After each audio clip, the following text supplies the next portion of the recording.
we are now going to prove the fundamental theorem of calculus.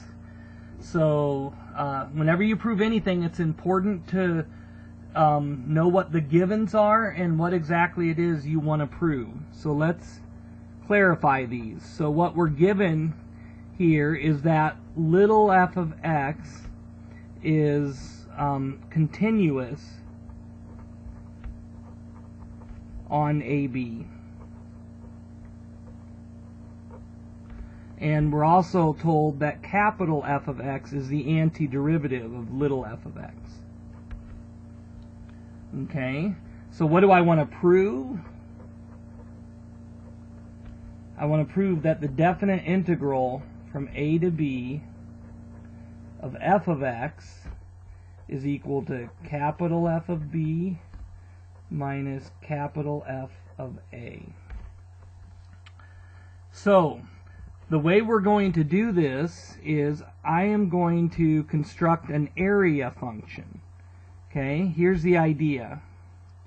So let's say this is our graph of f of x. And what we're going to do is we're going to assume that f of x is increasing. So the full fundamental the full proof for the fundamental theorem of calculus has several cases. One when the function is increasing, one when it's decreasing, and one when it is both increasing and decreasing. So I'm going to just show that first case, and the other ones are similar. The important stuff is all there in that first case. So this is when the function is increasing. So we're going to bring in a right away, and then we're not going to bring in b until the very end of the theorem. Okay, so this is a, and then I'm going to construct a function. Let's call it a of t, capital A of t.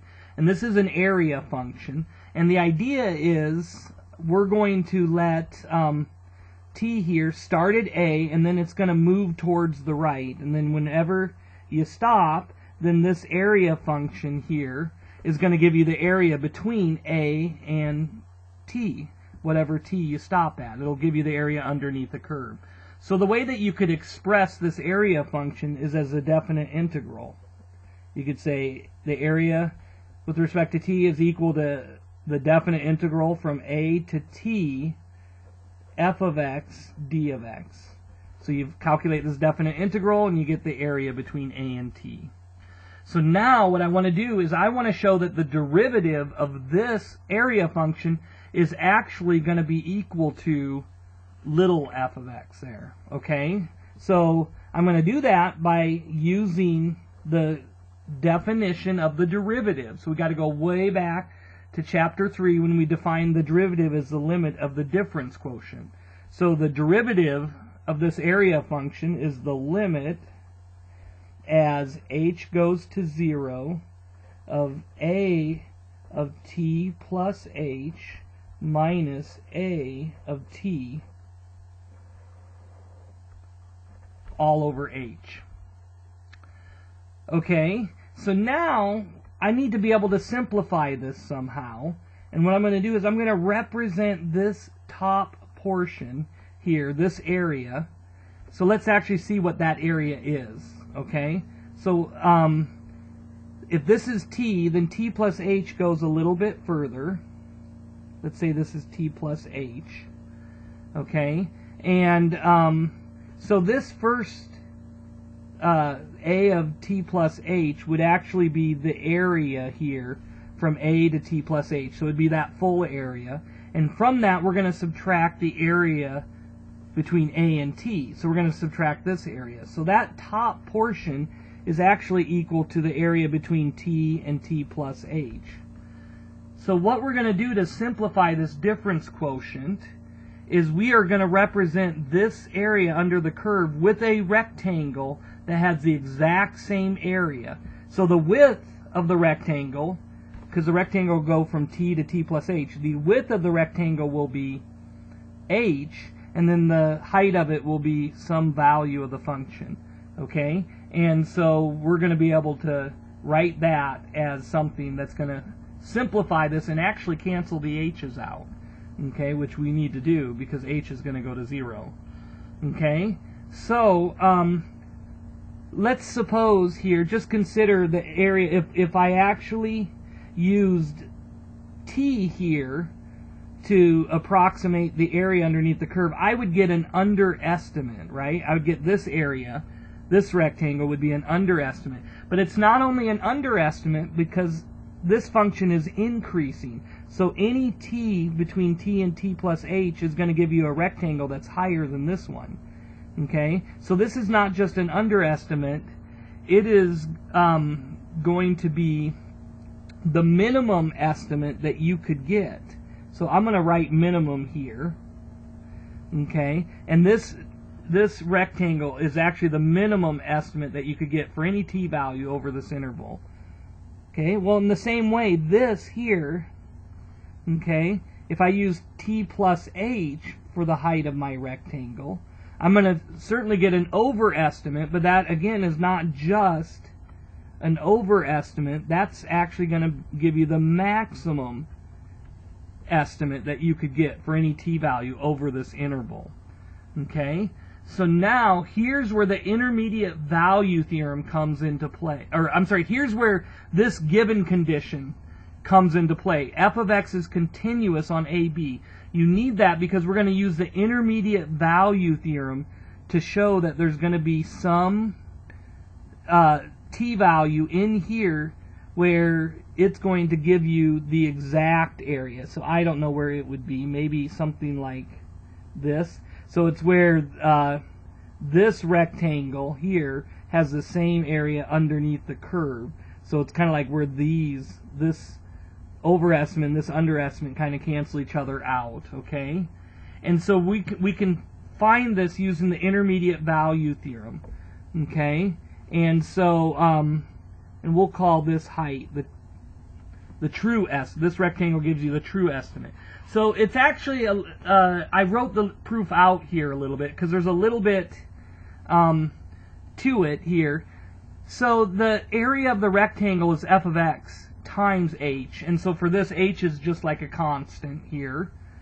Okay, so let me define an g of x, and that gives you the area of that rectangle, which is f of x times h. Well, if f of x is continuous, then g of x is continuous, right?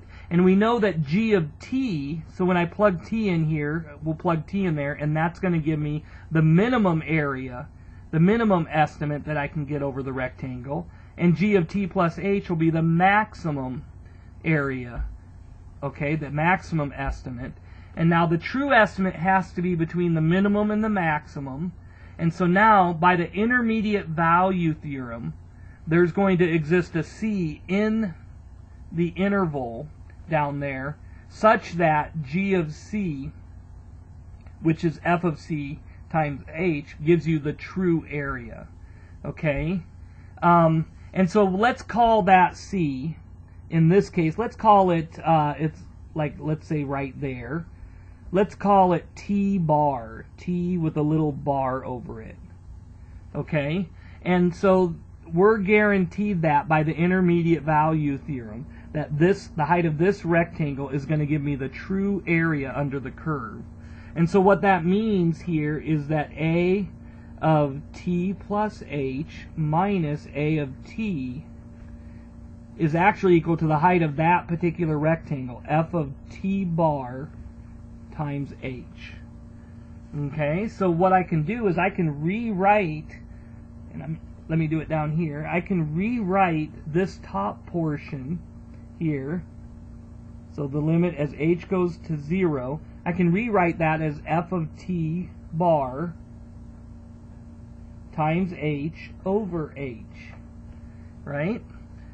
And so now the h's cancel out, and I'm just left with the limit as h goes to 0 of f of t bar. So now what I want to do now is show that that t bar is going to go to t as h goes to 0. So this limit here is of the t bar. So let me actually clarify something here to help you see this. T bar here is you can actually think of that as a function of h. right? It's, in other words, as h goes to 0, as this shrinks down, that's going to change your t bar. And so you can think of the t bar as being some function of h, and we want to know, as h goes to 0, what is that going to? So as you shrink down, what is t bar going to go to? So intuitively, it's going to go to t, because it's getting trapped between there, and as h goes to 0, the interval gets smaller and smaller, so that t bar should be going to t. But let's use the sandwich theorem here from chapter 2 to actually show that. So the t bar here is actually between t and t plus h.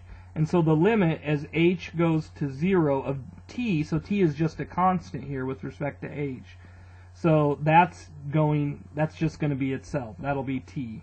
And then the limit as t goes to 0 of t plus h, okay, well, as h goes to 0, this clearly goes to t, right? This is going to t. And so the t bar is trapped between two functions that both go, as h goes to 0 here, both of these go to t. So t bar, the limit as h goes to 0 of t bar is actually going to be equal to t as well. Okay? So now f is a continuous function, and one thing about continuous functions is that you could bring the limit on the inside and just take the limit of the variable there, which I did, of the inside function, and I get t. So when I actually take the limit here, I get f of t. And this is exactly what I wanted to show. I wanted to show that the derivative of this area function is equal to f of t. Okay? Now notice f prime of x was equal to f of x. Well, t is just a variable here, so it doesn't matter. If I plug t here, it'll be equal to f of t as well. So both f prime of x and a prime, both of these functions, the derivatives are equal to f.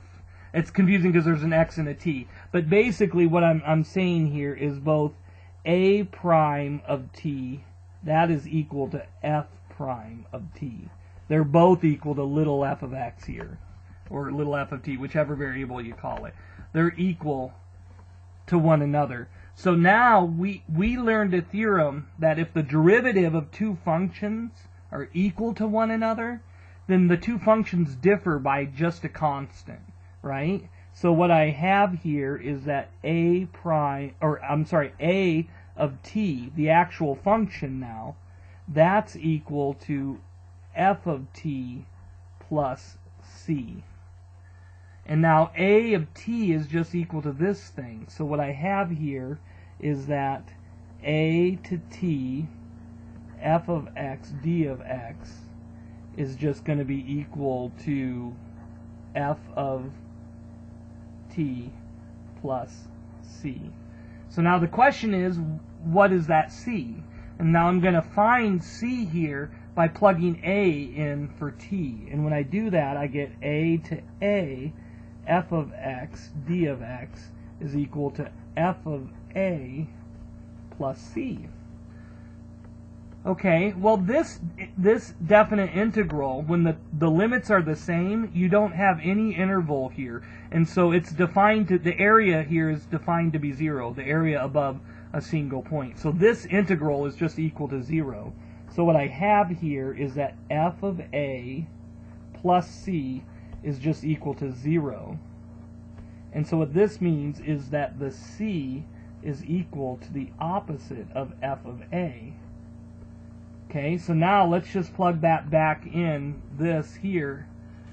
We're going to plug that back in for c. And now we're almost there, because I'm given that a to t f of x d of x is actually equal to f of t plus c, and c is equal to minus a, so minus f of a.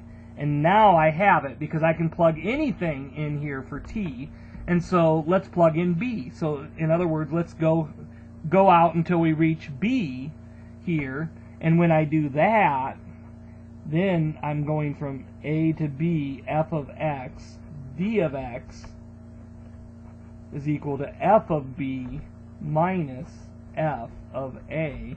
And that is what we're trying to prove. That is the fundamental theorem of calculus. So, oftentimes textbooks will split the fundamental theorem of calculus into two parts, and this is considered the first part. The first part is showing that the derivative of this area function, this is the first part, that the derivative of this area function is equal to the f of x, okay? That this is the first part, and then the second part is showing that this here leads to the fact that you get this identity here, and so this is often called the second fundamental theorem of calculus, and this is the useful part. This is kind of a corollary. Once you got this derivative here, then this is a corollary. You're using that to prove this, but this is the thing that you actually use. This is the kind of the insight into calculus when they saw that this relationship held between the area underneath the curve and the antiderivative, and they realized that now you can find areas under curves not using not using like limits of Riemann sums, not estimating it with rectangles, but actually using the antiderivative. If you can find the antiderivative, then you can always get the exact value of the area under the curve. And that is the fundamental theorem of calculus. So in the following videos, we'll have a few more videos where we actually use the fundamental theorem of calculus to find areas under curves, and then we will be done with Calc 1.